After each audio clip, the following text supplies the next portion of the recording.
Hello everyone. So in this video, we are going to talk about a topic from biochemistry, that is epigenetics. Right? So if you are someone who don't know what actually epigenetics is, or if you just want to brush your concepts regarding epigenetics, you should watch this video.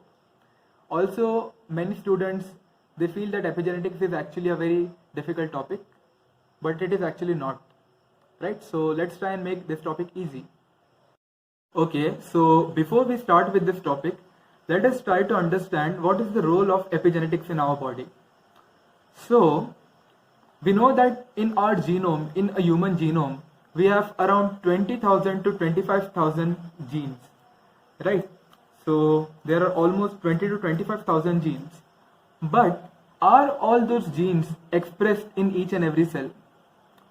Now, to answer this, let us take a few examples.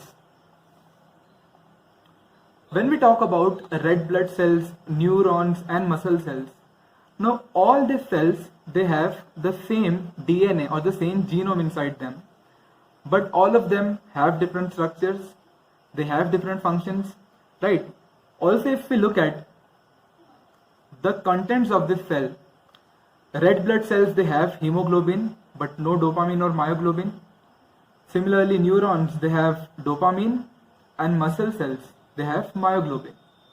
Now try to understand this. All these cells have basically the same genome, and we say that it is DNA that controls all the functioning and structure of the cell. Then why do these cells, they show such variations in their structure and function? Also, look at this case. This picture, now these two girls in this picture, they are identical twins. But if you look carefully, they have different hair colors. Now these are their natural hair colors, but still they are different. Now if they are identical twins, they should have same DNA, and because of that they should have same hair color, but they have different hair color. Right? So this is also one important case. Now look at this picture. This dog, if you look at carefully, has two eyes with different colors, right? The eye color is different in both the eyes. So if we sum up all these three cases, we have three questions. How can different cells with same DNA have different characteristics? How can identical twins have different natural colors? And how can a single individual have two different eye colors? Now what we will do, we will try to understand the concept of epigenetics, and then we will try to answer all these questions based on that concept. So let us start with the topic of epigenetics. Now what is epigenetics? Epigenetics, the literal meaning of epigenetics is above genetic information. So basically there is some information which is present above genetic information. Right, so some information which is present in addition to genetic information and which leads to differentiation. This is important. What sort of differentiation, that we'll see later. Now, when we are talking about epigenetics, we have two kinds of mechanisms. One is DNA methylation and the second one is histone modification. And in this video, we will basically restrict our discussion to DNA methylation. We are not going to talk about histone modifications. So now let's start with DNA methylation. What is DNA methylation? Now look at the literal meaning. DNA is getting methylated, or I can say methyl groups are added to a part of DNA. Right, so this is nothing but addition of methyl groups to the DNA, which represses the gene activity. Right, so ideally the genes which should have been expressed, because of this methylation, they are not expressing themselves. Now what actually happens in DNA methylation? Let's say we have a segment of DNA, something like this. Some enzymes, they act on this particular DNA segment. We will look into detail about this enzyme later, but just mentioning the name, this enzymes, they are called DNMT. Right? DNMT, which is DNA methyltransferases. So these enzymes, they are acting on this particular DNA segment, and now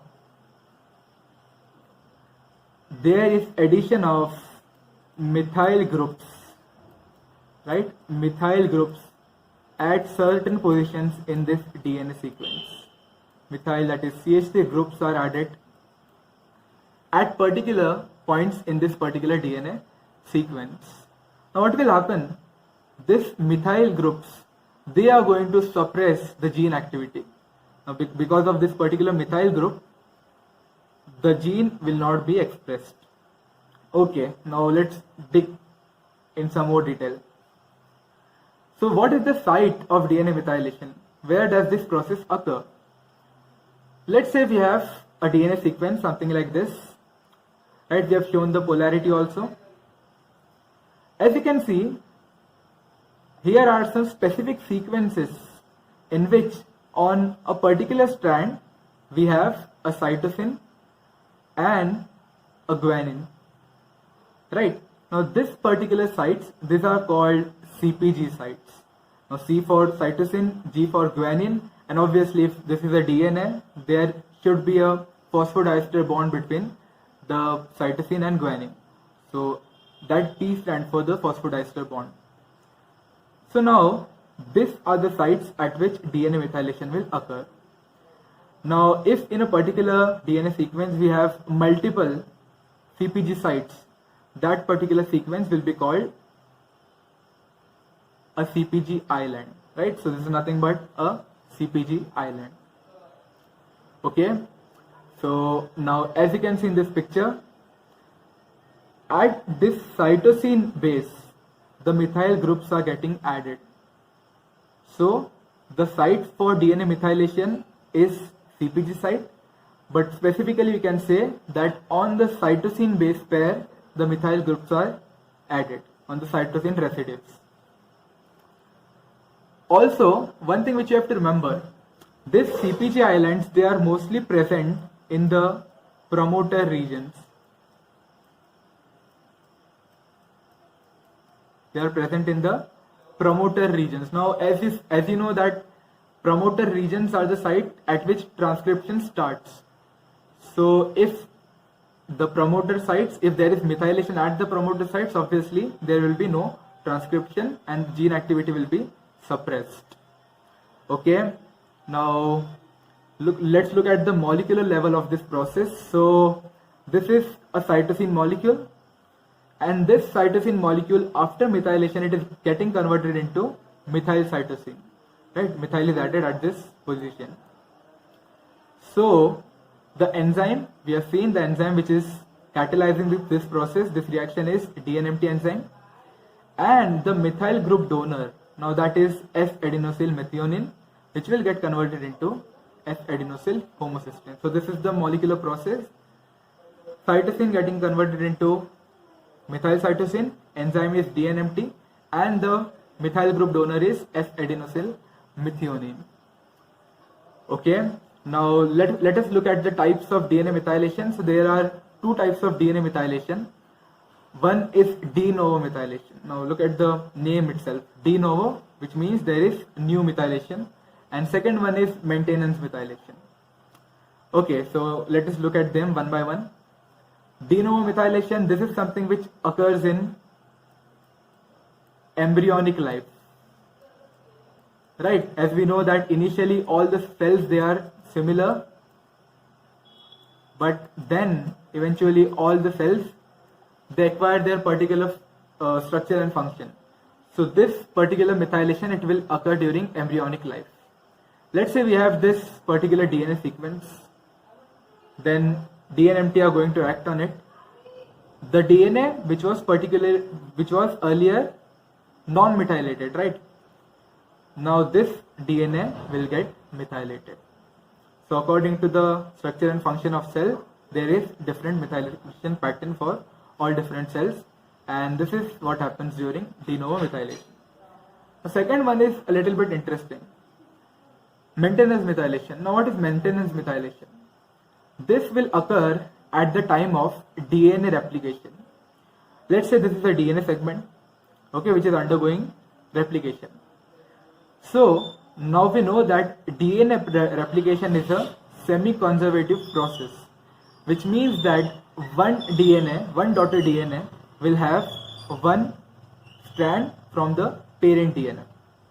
Now as you can see here that the newly formed strand, which is shown in blue color, it is not methylated. But what we need, that our daughter DNA should be completely similar to the parent DNA, also in the methylation pattern.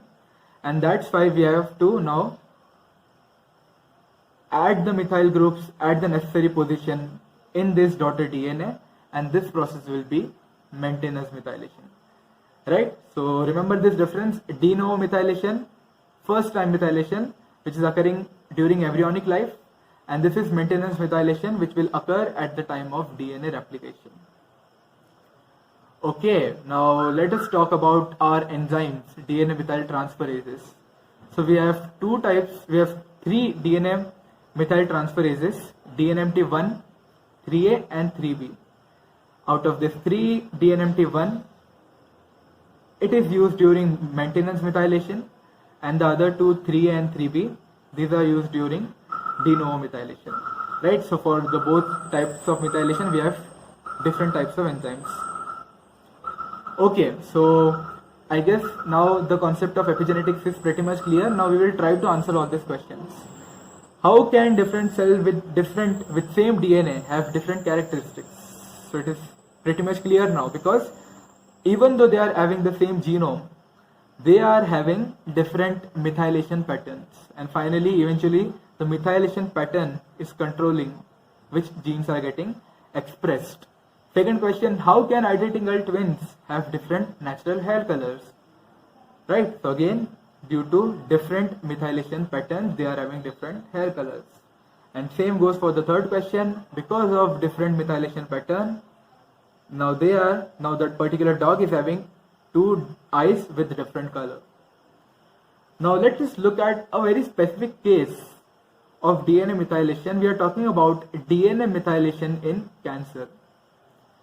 Okay, now when we are talking about cancer, we know that there are two types of genes which are basically involved in the pathogenesis of cancer: oncogenes and tumor suppressor genes. Now when we talk about a normal tissue, see, this is nothing but a normal tissue.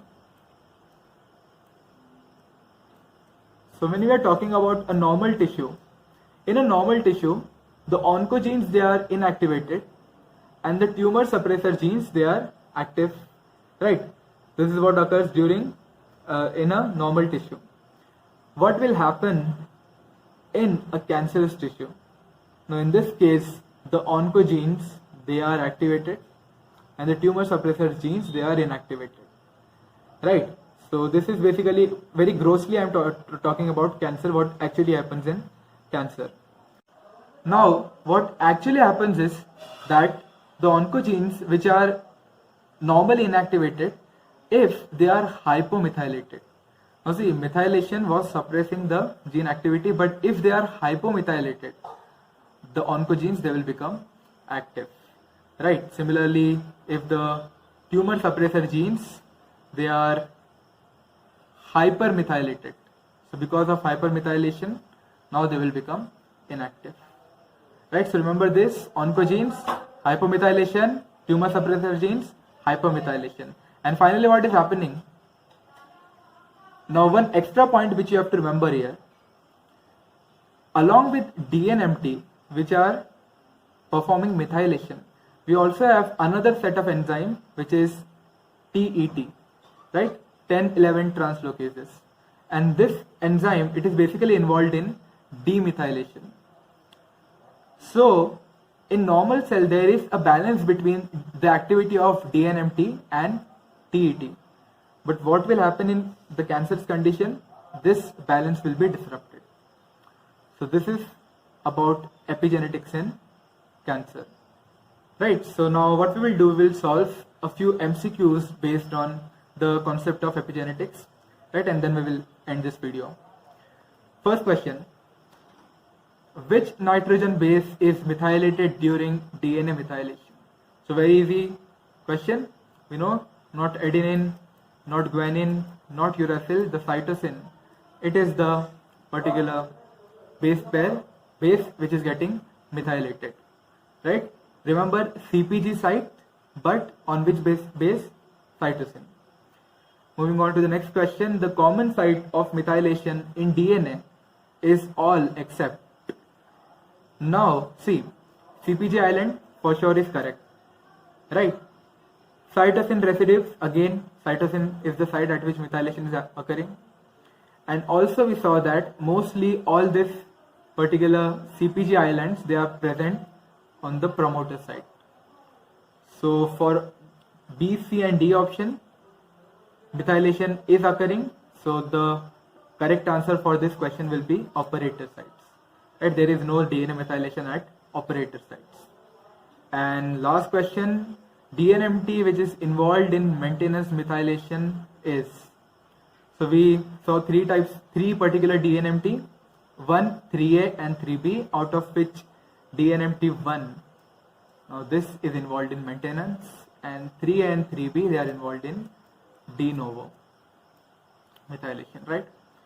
So this was all about epigenetics from my side. We have only discussed the basics about epigenetics, and you can study this in detail if you want to. Thank you very much.